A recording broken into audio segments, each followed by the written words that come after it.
Hi, everybody. This week I'm speaking to you from our Nuclear Security Summit.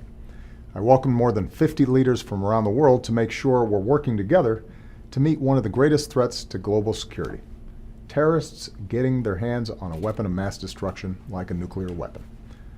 Fortunately, because of our efforts so far, no terrorist group has yet succeeded in obtaining a nuclear device or producing a dirty bomb using radioactive materials.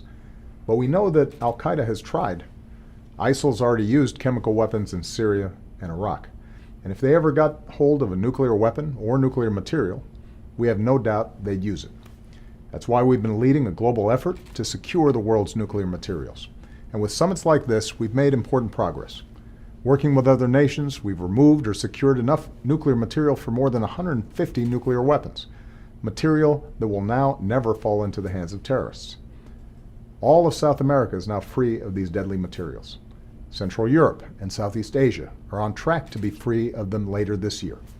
That means that as terrorists and criminal gangs look around for the deadly ingredients for a nuclear device, vast regions of the world are now off limits. This is a remarkable achievement, and at this summit, we pledge to keep up our efforts to prevent the world's most deadly networks from obtaining the world's most deadly weapons. Our summit was also another opportunity to make sure the world remains united and focused on destroying ISIL. A majority of the nations who came here are part of our global coalition against ISIL. A number of our countries have been targeted by ISIL. Just about all of our nations have seen citizens travel to join ISIL in Syria and Iraq. In Syria and Iraq, ISIL continues to lose ground. Our coalition continues to take out its leaders, including those planning terrorist attacks against our countries. They're losing their oil infrastructure and revenues. Their morale is suffering. As ISIL is squeezed in Syria and Iraq, it's lashing out elsewhere, as we've seen most recently and tragically from Turkey to Brussels.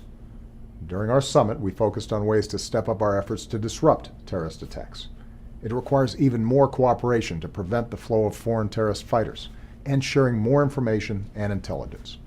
That's why I invited all the nations represented at this summit to join us in a broader discussion among our intelligence and security services on how we can improve information sharing to prevent terrorist attacks.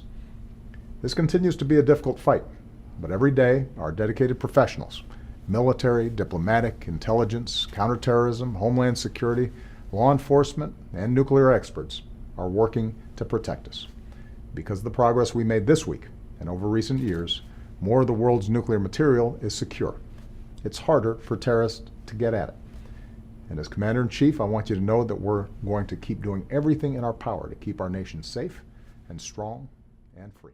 Just to summarize where we've been, in the morning session, we discussed the extensive and impressive national action steps that many of us have taken and the collective efforts that we've made to reduce the amount of nuclear material that might be accessible to terrorists around the world.